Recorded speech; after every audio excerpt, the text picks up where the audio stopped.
রথযাত্রার দিন কাছে, তাই রানী রাজাকে বললে, চলো রথ দেখতে যাই। রাজা বললে, আচ্ছা। ঘোড়াশাল থেকে ঘোড়া বেরোলো, হাতিশাল থেকে হাতি, ময়ূরপঙ্খী যায় সাড়ে সাড়ে, আর বল্লম হাতে সাড়ে সাড়ে সিপাই সান্ত্রী, দাস দাসী দলে দলে পিছে পিছে চলল। কেবল বাকি রইল একজন, রাজবাড়ির ঝাঁটার কাঠি কুড়িয়ে আনা তার কাজ। সর্দার এসে দয়া করে তাকে বললে, ওরে তুই যাবি তো আয়। সে হাত জোর করে বললে, আমার যাওয়া ঘটবে না। রাজার কানে কথা উঠল, সবাই সঙ্গে যায়, কেবল সে দুঃখীটা যায় না। রাজা দয়া করে মন্ত্রীকে বললে, ওকেও ডেকে নিও। রাস্তার ধারে তার বাড়ি।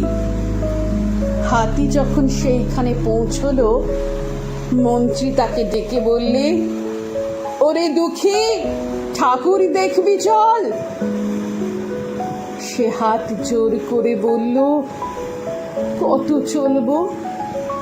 ঠাকুরের দুয়ার পর্যন্ত পৌঁছই এমন সাধ্য কি আমার আছে? মন্ত্রী বললে, ভয় কি রে তোর?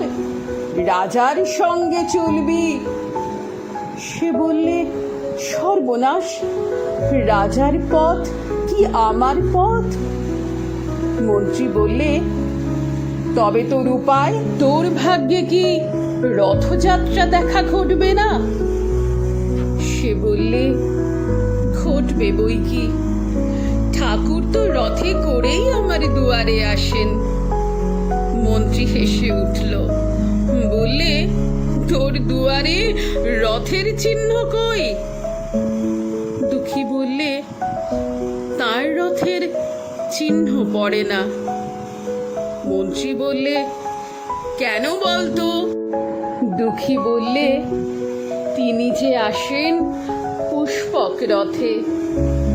মন্ত্রী বললে, কই রে সেই রথ? দুঃখী দেখিয়ে দিলে, তার দুয়ারের দুই পাশে দুটি সূর্যমুখী ফুটে আছে। রথযাত্রা প্রাণের কবি রবি ঠাকুর।